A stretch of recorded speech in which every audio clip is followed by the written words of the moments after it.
মুত্তাকিদের জন্য রয়েছে জান্নাত এবং উয়ুন।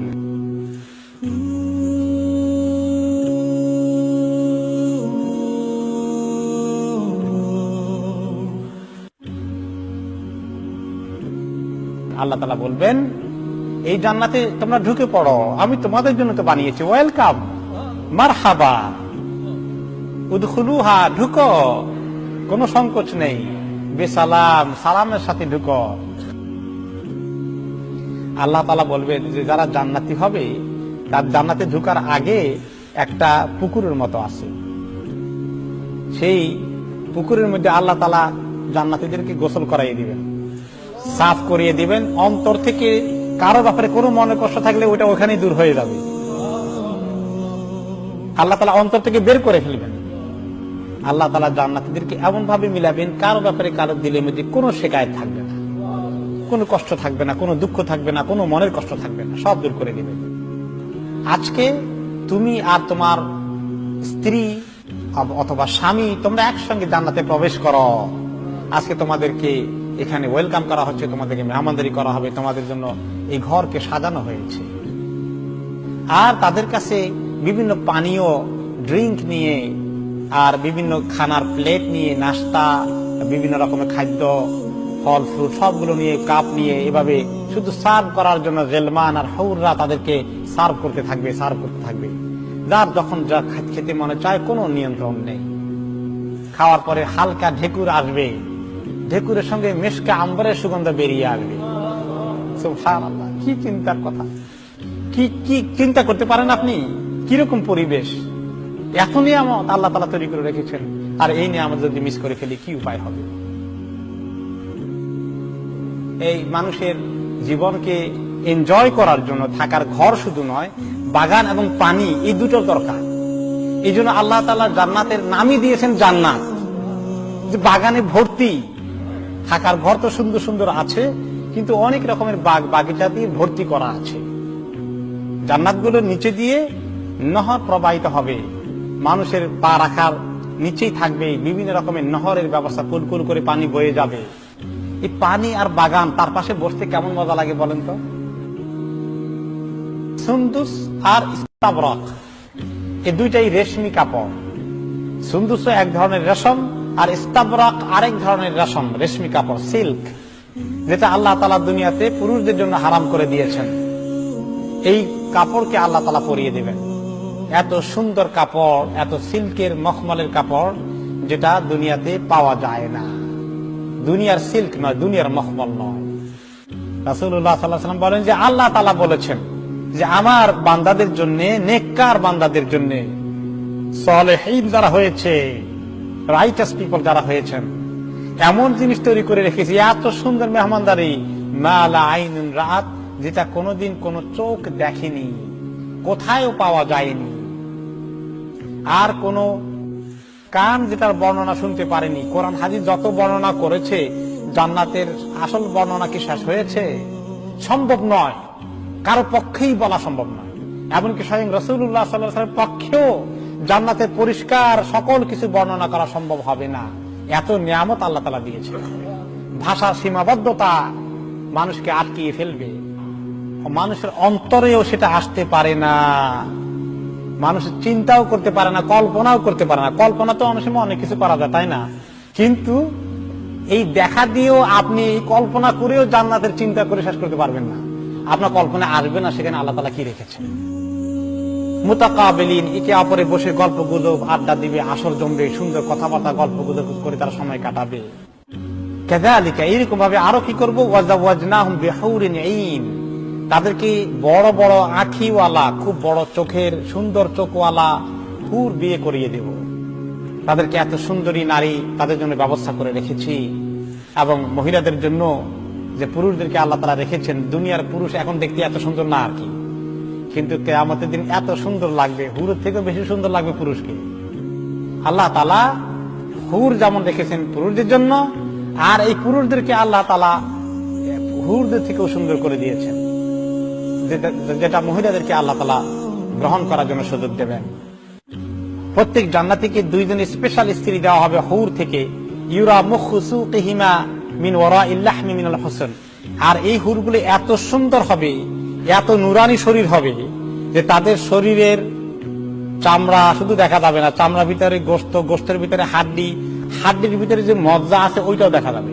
লা ইখতিলাফা বাইনাহুম ওয়ালা তাবাগুদ। আর এই যে একাধিক স্ত্রী আল্লাহ তাআলা দিবেন, হুর দিবেন, 2টার কথা আছে, 70টার কথা আছে, আরো দুনিয়ার বিবিরা থাকবেন, সবাইকে যে আল্লাহ তাআলা দিবেন, লা ইখতিলাফা বাইনাহুম, সতীনে সতীনে কোনোদিন দুই কথা হবে না, ওয়ালা তাবাগুদ, কেউ কাকে কোনোদিন হিংসা করবে না, কুলুবুহুম কলবুন ওয়াহিদ, মনের জন্য সবার দিল একটা।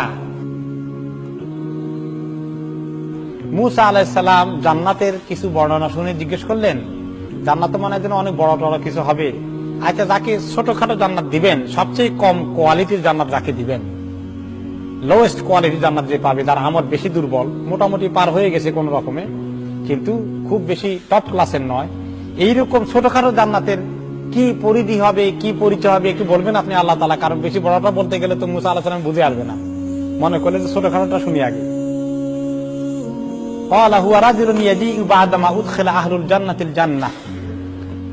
তিনি বলেন তার এক্সাম্পল পেতে হলে শুনো, সবচেয়ে শেষে যে যাকে জান্নাতে দেওয়ার জন্য আনবো, তা অনেকদিন জাহান্নামে জ্বলছে, জ্বলে টলে তার অবস্থা কাহিল টাহিল, শ্বাস পর্যন্ত আল্লাহ তাআলা তাকে জ্বলানোর পরে কিছু নেক আমল আছে, এখন আল্লাহ তাআলা জান্নাতের ফয়সালা করে দিবেন, তাকে আল্লাহ তাআলা ধরে নিয়ে আসবেন, বলবেন যে উদখুলিল জান্নাহ, যাও এবার তুমি জান্নাতে যাও। ফায়াকুলু আই রব কাইফা ওয়া কাদ নাযালা আন-নাসু মানাজিলাহুম ওয়া আখাযু আখাযাতিহিম, বলেন যে আল্লাহ আর কোন জায়গা আছে? সবাই তো সব জায়গা দখল করে ফেলছে, যা যা নেওয়ার ভাগযোগ করে নিয়ে ফেলছে, আমার জন্য আর কিছু বাকি আছে? এত লেটে আমি আসছি, দ্যাট লেট কামার, তার জন্য কি আছে আর? ফায়ুকালু লাহু আতারদা আন ইয়াকুনা লাকা মিসলু মুলকি মালিকি মিন মুলুকি দুনিয়া, আল্লাহ তাআলা বলবেন আচ্ছা ঠিক আছে, তুমি মনে করে কিছু নাই, আচ্ছা দুনিয়ার মধ্যে তুমি তো বহু রাজা বাদশাহ দেখেছ, একজন রাজা বাদশার যদ্দূর রাজ্য আছে, এরকম একটা রাজ্য পরিমাণ জায়গা তোমাকে দিয়ে দিলে কি তুমি খুশি হবা? ফায়াকুলু রাদিতু রাব, বলবে যে আল্লাহ বলেন কি, এরকম এক রাজার রাজ্য পরিমাণ দিলে তো আমার জন্য বহু খুশির কথা, আমি তো খুশিতে বাগ হয়ে যাব। ফায়াকুলু লাকা যালিকা ওয়া মিসলুহু ওয়া মিসলুহু ওয়া মিসলুহু ওয়া মিসলুহু, আল্লাহ তাআলা বলবেন যে এইরকম এক রাজার রাজ্য পরিমাণ তো দেবই, এর আরেক গুণ দেব, আরেক গুণ দেব, আরেক গুণ দেব, আরেক গুণ দেব। ফায়াকুলু ফিল খামিসাতি রাদিতু রাব, আল্লাহ বলতে থাকবেন, 4বার বললেন, 5মবারে ছেলেটা বলে যে আল্লাহ যথেষ্ট হয়ে গেছে, আমি খুশি হয়ে গেছি, আল্লাহ এনাফ দিছেন। ফায়াকুলু, আল্লাহ তো এখন দেওয়া শেষ হয় নাই, লাকা ওয়া আশারাতুন আমসালিহি, আল্লাহ তাআলা বলেন যে এই যা দিলাম এর আরো 10 গুণ তোমাকে আমি দেব, কি মনে করছো তুমি? ওয়ালাকা মাশতাহাত নাফসুকা ওয়া লাযযাত আইনুকা, তারপরে বলবে যে শুধু তাই নয়, এরপরে তোমার অন্তর যা চায়, তোমার মনে যা আসে সব পাবা, তোমার অন্তর, তোমার চোখ যেটা দেখলে শান্তি পেতে চায় সেটার ব্যবস্থা আমি করে দেব। ফায়াকুলু রাদিতু রাব, আল্লাহ তাআলা কাছে তখন সে বলছে আল্লাহ আমি রাজি না হয়, খুশি না হয় কি করব, তুমি আমাকে এমন দেওয়া দিলা, আমি তো মনে করছি আমি পাবোই না, হয়তো সামান্য কিছু ছেড়া উচ্ছিষ্ট থাকতে পারে, আমি তো মহা খুশি হয়ে গেছি। ক্বালা রাব্বি ফাআলাহুম মানজিলাতান, এখন মুসা আলাইহিস সালাম বলেন যে আল্লাহ ছোট আল্লাহকে যদি এরকম দেন, যদি বড় জান্নাতি, বড় নেককার, টপ ক্লাস ফার্স্ট ক্লাস জান্নাত যাকে দিবেন, তার জন্য যে কি রাখছেন তা আমি ওইটাকে আমি বুঝবো।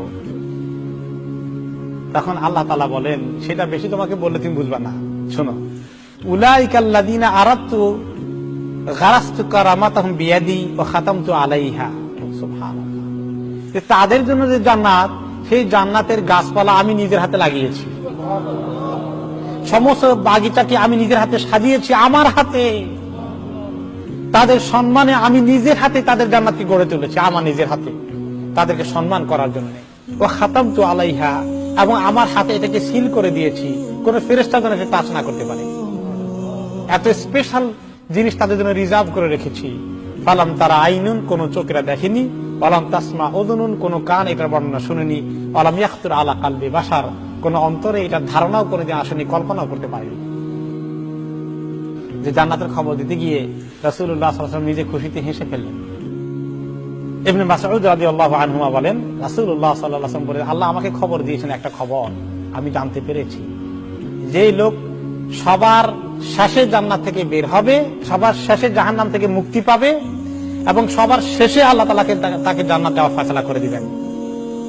তারপরে আর কেউ জান্নাতে চান্স পাবে না, বাকি সবগুলো কাফের থাকবে, ফি নারি জাহান্নাম খালিদিনা ফিহা।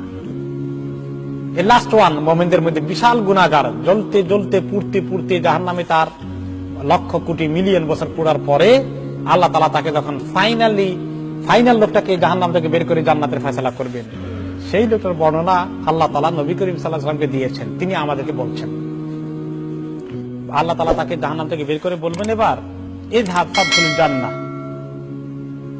যাও এবার তুমি জান্নাতে ঢুকে পড়ো, গো এন্টার। ফায়াতিহা ফায়ুখায়্যালু ইলাইহি আন্নাহা মালআ, এসে দেখবে যে বাবারে বাবা, জান্নাতে কত মানুষ, রমরমা কাজ কারবার, সব জায়গায় কত জান্নাতি, সবাই ব্যস্ত তাদের এনজয় করতে, সকল জায়গায় সব মানে জান্নাতিরা একদম বসবাস করে ভর্তি হয়ে আছে। এখন সে এত মানুষ দেখে সে বেদিশা হয়ে যাবে, তার সিট কোন জায়গায় খুঁজে পাবে না সহজে। সে আল্লাহর কাছে ফেরত আসবে, এসে বলবে, ইয়া রাব ওয়াজাদতুহা মালআ, আল্লাহ এত মানুষ জান্নাতে, কোনো জায়গায় তো খুঁজে পেলাম না, আমি কোথায় আমার সিট, তার নাম গন্ধ খুঁজে পাই না। ফায়াকুলুল্লাহু আযজা ওয়া জাল্লা লাহু ইযহাব ফাদখুলিল জান্নাহ, সে আবার এসে ঢুকবে, ঘোরাঘুরি করে, দেখে তার সিট আর দেখা যায় না সহজে, খালি মানুষ আর মানুষ আর নিয়ামত আর নিয়ামত, সবাই এগুলো নিয়ে ব্যস্ত আছে। ফেরত আসবে আবার, ইয়াকুলু ইন্না আনহা মাল্লা, বলবে যে আল্লাহ একেবারে ভর্তি, এত মানুষ, এত জান্নাত, এত নিয়ামত, কোন জায়গায় আমারটা রাখছেন, আমি সিট খুঁজে পাই না। তারপরে আল্লাহ তাআলা আবার যাইতে বলবেন, আবার ফেরত আসবে। তখন আল্লাহ তাআলা তাকে বলবেন যে আবার এবার যাও দেখি। এবার গিয়ে দেখবে যে আল্লাহ তাআলা বলে দিচ্ছেন, ফাইন্না লাকা মিসলাদ দুনিয়া ওয়া আশারাতা আমসালিহা, তোমার জন্য এবার গিয়ে দেখো এমন জান্নাত তৈরি করে ফেলেছি যে গোটা দুনিয়ার সমান তার আয়তন হবে। শুধু তাই নয়, এই দুনিয়ার 10 গুণ পরিমাণ আয়তন করে দেবো সেটাকে। ওয়া ইন্না লাকা মিসলা আশরাতি আমসালিদ দুনিয়া, 10 গুণ দুনিয়ার সাইজ তোমার জান্নাতের পরিমাণ হয়ে যাবে। তখন এই কথা শুনে সে বলবে যে এক দুনিয়া দিয়ে কি করব সেটা খুঁজে পায় না, তার মধ্যে 10 দুনিয়ার সাইজ, তার মাথা খারাপ হয়ে যাবে এই কথা শুনে। সে বলবে, এমন এক কথা বলে বলবে যে কথাটা ভেরি ইনঅ্যাপ্রোপ্রিয়েট, বেমানান এক মন্তব্য করে বলবে সে। তখন ফায়াকুলু আতাসখারু বি আও তাদহাকু বি ওয়া আনতাল মালিক, আল্লাহ আমারে আপনি জাহান্নাম থেকে বাইর করলেন, বাইর করে এখন আপনি আমারে মশকরি করেন বুঝি, আপনি বুঝি আমার এখন হাসবেন, এগুলো করবেন। কথাটা মোটেই অ্যাপ্রোপ্রিয়েট নয়, কিন্তু তার মাথায় তো আর বেশি কাজ করতেছে না, কি কয় এই জান্নাত আমি করবোটা কি। তা আল্লাহ তাআলা বুঝবেন, বেচারাকে দায়ী করবেন না, এরকম বেয়াদবের মতো মন্তব্য করলি কেন, এই কথা আল্লাহ বলবেন না, কারণ আল্লাহ বুঝতেছেন যে তার মাথায় তো এসে বেশি ধরতেছে না, আল্লাহ যে তাকে কি দিবেন এটা তার বুঝতে আসতেছে না। তখন আল্লাহ তাআলা তাকে ইগনোর করে বলবেন, ফালাকাদ রাআইতু রাসূলুল্লাহ সাল্লাল্লাহু আলাইহি ওয়াসাল্লাম দাহিকা হাত্তা বাদাত নাওয়াজিদুহু, সুবহানাল্লাহ। এই কথা, এই হাদিসটি যখন বর্ণনা করলেন, আমি যখন বর্ণনা করলাম, আমি তো একটু হাসলাম, আর আপনারা হাসলেন না। আমার নবীজি সাল্লাল্লাহু আলাইহি ওয়াসাল্লাম যখন বর্ণনা করছেন, তিনিও হাসছেন। এমন একটা কথা হাসি না আসে পারে না, যে বান্দা তার বুঝে আসে না আল্লাহ তার জন্য কি নিয়ামত তৈরি করেছেন। যে সাহাবী আবু হুরায়রা রাদিয়াল্লাহু তাআলা আব্দুল্লাহ ইবনে মাসউদ রাদিয়াল্লাহু তাআলা হাদিসে বর্ণনা করেছেন, তিনি বলেন, আমি নজর করেছি এই যে বান্দার মন্তব্যটি যখন আল্লাহ সম্পর্কে করলো যে আল্লাহ আপনি আমার সঙ্গে মশকারি করেন, তখন নবী করিম সাল্লাল্লাহু আলাইহি ওয়াসাল্লাম এই কথাটুকু বলার সময় তিনি হেসে দিলেন, পুরো গালে হেসে দিলেন, যে ওনার ভিতরের দাঁতও আমি দেখতে পেলাম। সুবহানাল্লাহ। এই নিয়ামত আল্লাহ তাআলা রেখেছেন, আর এই নিয়ামতের জন্য আল্লাহ তাআলা আমাদেরকে ডাকছেন, কিন্তু আমরা নিয়ামত থেকে ঘুমিয়ে আছি, গাফিল হয়ে আছি। মুমিনকে আল্লাহ তাআলা এমন একটা প্রাসাদ দিবেন, এমন একটা প্যালেস দিবেন, প্যালেসটা হবে একটা টেন্টের মতো। তো জান্নাতের এরকম পার্মানেন্ট টেন্ট আছে, এর চেয়ে আরো মজবুত। সে পার্মানেন্ট টেন্ট দিয়ে আল্লাহ তাআলা প্যালেস বানাবে মুমিনের জন্য। সেই টেন্টটা তৈরি হবে কি দিয়ে জানেন? সেটা হবে লুলু, মানে মতি, মণি মুক্তা, এবং একটা মণি দিয়ে বানানো হবে। গম্বুজের মতো এরকম খাইমার মতো মনে হবে, বিরাট প্যালেস। সেটা উঁচু হবে, সেটা 60 মাইল উঁচু উপরের দিকে, 60 Miles up to the sky. এত উঁচু, এত বিশাল তার সাইজ হবে। আর মোমেনের যত স্ত্রী হুরপরি থাকবে সবগুলো ওই প্যালেসের ভিতরে থাকবে। এখন প্যালেসের সবার থাকার জায়গা থাকবে, সবার কামরা থাকবে, কোঠা থাকবে, ওইটার ভিতরে আবার সবার ঘর আলাদা করে থাকবে। এমন ভাবে আল্লাহ তাআলা সেখানে পর্দার ব্যবস্থা করবেন, মুমিন যখন একজন স্ত্রীর সঙ্গে মিলামেশা করবে বাকিরা দেখবে না কেউ। এটা অথচ এমটি ওপেন স্পেস, কিন্তু এর মধ্যে কি ধরনের আল্লাহ তাআলা পর্দার ব্যবস্থা করে দিবেন, পর্দা দেখা যাবে না, কিন্তু একজনের সঙ্গে যখন মিলতে যাবে তখন বাকিরা আর এটা দেখবে না। এ শরমের বিষয়। তো জান্নাতের লোকেরা একে অপরকে দেখতে পাবে, দূরে থেকেও দেখতে পাবে। যারা টপ ক্লাসের জান্নাতে থাকবে তাদের জান্নাত কিন্তু অনেক উপরে থাকবে, মিডল ক্লাসের জান্নাত থাকবে মিডল লেভেলে, যারা একটু লো কোয়ালিটি জান্নাতে থাকবেন তাদেরটা একটু লো লেভেলে থাকবে, লোয়ার লেভেলে থাকবে। এখন অনেক সময় যারা বেশি টপ ক্লাসের জান্নাতে থাকবে এটা বেশি উঁচু থাকবে, ওই দিকে তখন অন্য জান্নাতীরা দেখবে যে আমাদের উপরে যে জান্নাতীরা আছে বেশ দূরত্ব থাকবে, কিন্তু টপ ক্লাসের জান্নাতীরা এত উপরে আছে তাদের ঘর বাড়ি তাদের প্যালেস মনে হয় যেন তারার মতো জলজল করতেছে। আর যখন উপরে টপ ক্লাসে যেটা আছে সেগুলো এত দূরে থাকবে, জান্নাতুল ফেরদাউসের যারা বাসিন্দা হবেন তাদের জন্য আল্লাহ এত সুন্দর সুন্দর করে তৈরি করে রেখেছেন, বেশ দূরে মনে হবে। আর এগুলো মনে হবে নিচে জান্নাতের এবং মিডল ক্লাসের জান্নাতের কাছে যে এরা যে সাংঘাতিক টপ লেভেলে আছে, এই বেচারারা যে কি জিনিস, এটা তো মানে চিন্তাই করা যায় না। তাদের অন্য জান্নাতীরা অদ্ভুত হয়ে যাবে তাদের পজিশন দেখে। তখন সাহাবারা যখন এই বর্ণনা শুনলেন, সাহাবারা বলেন, ইয়া রাসূলুল্লাহ, তিলকা মানাজিলুল আম্বিয়া লা ইয়াবলুগুহা গায়রুহুম। যে জান্নাতের বর্ণনা দিলেন টপ ক্লাসের, মনে হলো এটা বোধহয় আপনাদের যারা নবী হয়েছেন আপনাদের জন্যই আল্লাহ বোধহয় এটা রেডি করেছেন, তাই না? নবী ছাড়া কেউ তো ওখানে পৌঁছতে পারবে না। তখন নবী করিম সাল্লাল্লাহু আলাইহি ওয়াসাল্লাম বলেন, বালা ওয়াল্লাযী নাফসি বিয়াদিহি রিজালুন আমানু বিল্লাহি ওয়া সাদ্দাকুল মুরসালিন। আল্লাহর কসম করে বলি, যার হাতে আমার জান আছে, শুধু নবীরা নয়, এমন অনেক মুমিন মুসলমান এই জান্নাতে যাবে যারা নিজেরা নবী ছিলেন না, আল্লাহর প্রতি ঈমান এনেছিলেন এবং নবীদেরকে বিশ্বাস করে নবীদের কথা অনুযায়ী আমল করেছিলেন। তাহলে সাধারণ মুসলমানদের মধ্যেও ওই টপ লেভেলের জান্নাতে যেতে পারে। জান্নাতের মধ্যে একটা বাজার আছে, একটা হাট আছে, তো মুমিনরা ওই বাজারে যাবে, প্রত্যেক জুমা এই বাজারটা বলবে। দুনিয়ার মধ্যে একটু বাজারে যাওয়ার হাটে তার অভ্যাস আছিল, যে ওই অভ্যাসটা জান্নাতেও থাকবে। হাটে গেলে বাজারে গেলে ভালোই লাগে একটু, তাই না? তো কারণ জান্নাতে গেলে এই বাজারে গেলে হাটে গেলে অনেক লোকের সঙ্গে দেখা হয়। আমি এখান থেকে গেলেও মাঝে মধ্যে হাটে বাজারে যাওয়ার চেষ্টা করি। একটা হলো যে এই দেশের কালচার দেখা, আর 2 নম্বর বড় আকর্ষণ থাকে অনেক লোকের সঙ্গে দেখা হবে, তাই না? এলাকার বাজারে গেলে, বিশেষ করে লোকাল হাটে বাজারে গেলে অনেক লোকের সঙ্গে দেখা হয়ে যায়। তো জান্নাতীরা আসলে তো কোনো কেনাকাটা নাই, কোনো শপিং নাই, ওখানে দেখা হওয়ার বাজারে যাবে, এটা মিটিং প্লেস হবে for the sake of gathering.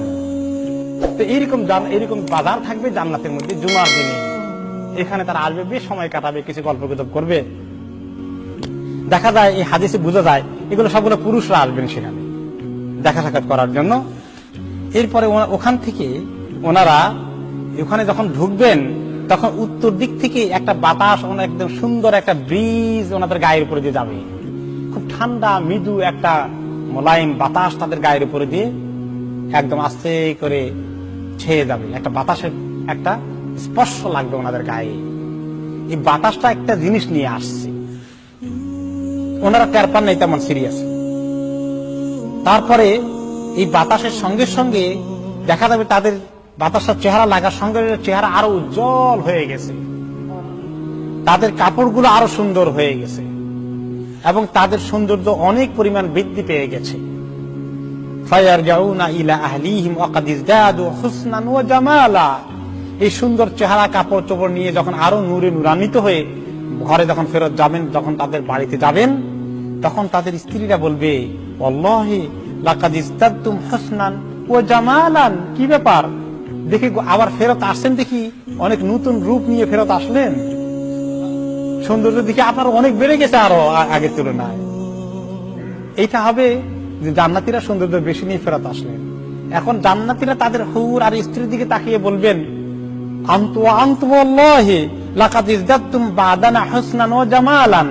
তোমাদেরকে যে পরিমাণ সুন্দরী রেখে গেছি, এসে দেখি যে সব চেঞ্জ হয়ে গেছে, অনেক সৌন্দর্য তোমাদের বেড়ে গেল, ব্যাপার কি? আল্লাহ তাআলা সারপ্রাইজ দিলেন, স্ত্রীদেরকে সারপ্রাইজ দিলেন, বাজারে নিয়ে জান্নাতীদেরকে সৌন্দর্য বাড়িয়ে দিলেন।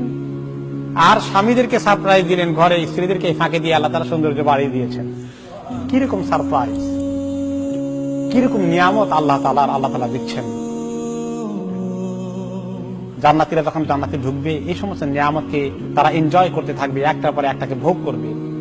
তখন আল্লাহ তাআলা এক পর্যায়ে একটি কথা তাদেরকে আহ্বান করবেন, জিজ্ঞেস করবেন, তুরিদুনা শাইআন আযীদুকুম, তোমাদের আর কিছু দরকার আছে বলো, আমি দেবো, আর কিছু বাড়িয়ে দেবো, আরো কিছু দরকার আছে? ফায়াকুলুনা আলাম তুবাইয়িদু জুহানা, আল্লাহ তাআলা তখন জান্নাতীরা বলবেন যে আল্লাহ কি দেবেন, আর আমাদের চেহারাকে আপনি এত শুভ্র উজ্জ্বল নুরানি করে দিয়েছেন না? আলাম তুদখিলনাল জান্নাহ, আপনি জান্নাতে সকল নিয়ামত পাওয়ার জন্য আমাদেরকে ঢুকিয়ে দিয়েছেন না? ওয়া তুনাজ্জিনা মিনান নার, আপনি আমাদেরকে জাহান্নামের আগুন থেকে মেহেরবানি করে মাফ করে দিয়েছেন না? এত নিয়ামত দিয়েছেন, এত ধন্য করে দিলেন, আর আমাদের কি বাকি আছে পাওয়ার? কি চাইবো আপনার কাছে? আর তো কিছু চাওয়ার নাই আল্লাহ। এই কথা শোনার পরে আল্লাহ তাআলা ফায়াকশিফুল হিজাব, আস্তে করে আল্লাহ আপনার নিজের আপন পর্দাকে সরিয়ে দিবেন। ফামা উতু শাইআন আহাব্বা ইলাইহি মিনান নাযারি ইলা রাব্বিহি, তারা এই আল্লাহর সৌন্দর্য, আল্লাহর জাতে পাকের এই অস্তিত্বের দর্শন যখন তারা করবে, তারা দেখবে যে এত সুন্দর কোনো কিছু আর কোনোদিন তারা দেখেনি। তারা এইভাবে বিমোহিত হয়ে তাকিয়ে থাকবে, আর কত বছর পার হয়ে যাবে তারা টের পাবে না। এত বড় নিয়ামত আল্লাহ তাআলা তাদেরকে সর্বশেষ নিয়ামত দান করবেন, আল্লাহর দিদার দান করবেন, আল্লাহর দর্শন দিয়ে ধন্য করবেন। এই সুন্দর জান্নাতের বর্ণনা আল্লাহ তাআলা আমাদেরকে দিয়েছেন কোরআন এবং হাদিসের মধ্যে। এই সুন্দর জান্নাতের নেশা আমাদেরকে তৈরি করতে হবে। এই নেশার কারণে জান মাল দিয়ে আল্লাহর জন্য তৈরি হয়ে যাবে। দুনিয়ার সমস্ত লোভকে যেন মানুষ সরিয়ে ফেলে, এটা আল্লাহ আমাদের কাছে চান। ওই যে সাহাবী যিনি উহুদের ময়দানে ক্ষুধার্ত হয়ে গায়ে শক্তি নাই জিহাদ করার জন্য কয়েকটা খেজুর খাচ্ছিলেন, তারপরে কে নবী করিম সাল্লাল্লাহু আলাইহি ওয়াসাল্লাম বললেন যে কে আসা উহুদের ময়দানে এখন কাফেরদের মোকাবিলা করবে এবং মোকাবিলা করতে গিয়ে যদি শহীদ হয়ে যায় তার জন্য এক্ষুনি জান্নাত, এক্ষুনি জান্নাত, এই সুসংবাদ নিতে কে রাজি আছো? সাহাবী ক্ষুধা চোটে খেজুর গুলো খাচ্ছিলেন, তিনি মনে করলেন খেজুর খাওয়া শেষ করলে তো আমার জান্নাত পাইতে দেরি হয়ে যাবে। খেজুরকে ছেড়ে দিলেন এবং তিনি দৌড় দিলেন আর বললেন আল্লাহি আমি জান্নাতের সুগন্ধ পাচ্ছি। নাকের মধ্যে সুগন্ধ চলে আসা, তিনি দৌড় দিলেন এবং দুশমনের মোকাবিলা করে অনেক দুশমনকে হালাক করলেন, এক পর্যায়ে শাহাদাত বরণ করলেন। এই জান্নাতকে এই পাওয়ার নেশা আমাদেরকে পেয়ে গিয়েছে, কিন্তু আমাদেরকে নেশা পাইছে আরেকটা, সেটা কি? দুনিয়ার নেশা। এই দুনিয়ার নেশা আমাদেরকে জান্নাতের সামনে পর্দা এনে দিল, আমাদের চোখে এখন জান্নাতের কোন দৃশ্য নাই। এই যে আল্লাহ বললেন এগুলো সরে যায়, আমাদের সামনে দুনিয়ার চাকচিক্য ভেসে উঠে, দুনিয়ার টাকা পয়সার মোহ, দুনিয়ার ব্যস্ততা আমাদেরকে পেয়ে বসে। এই আল্লাহ তাআলার কাছে এই জন্য দরখাস্ত দিতে হবে যে আল্লাহ দুনিয়ার মোহাম্মত একটু কমিয়ে দাও। ফালা তাগুররান্নাকুম হায়াতুদ দুনিয়া ওয়ালা ইয়াগুররান্নাকুম বিল্লাহিল গারুর। এই দুনিয়ার জীবনের মজা পাওয়ার নেশা আর শয়তান তোমাদেরকে যেন ধোঁকা না দেয়, খবরদার। মানুষের আসল ঠিকানা কোনটা? জান্নাত। এইটাই হওয়া উচিত। এই ঠিকানা তৈরি করার জন্য আল্লাহ তাআলা আমাদেরকে দুনিয়াতে পাঠিয়েছেন। আল্লাহ রাব্বুল আলামিন আমাদেরকে জান্নাতে যাওয়ার জন্য, আমল করার জন্য তৌফিক দান করুন। আমিন।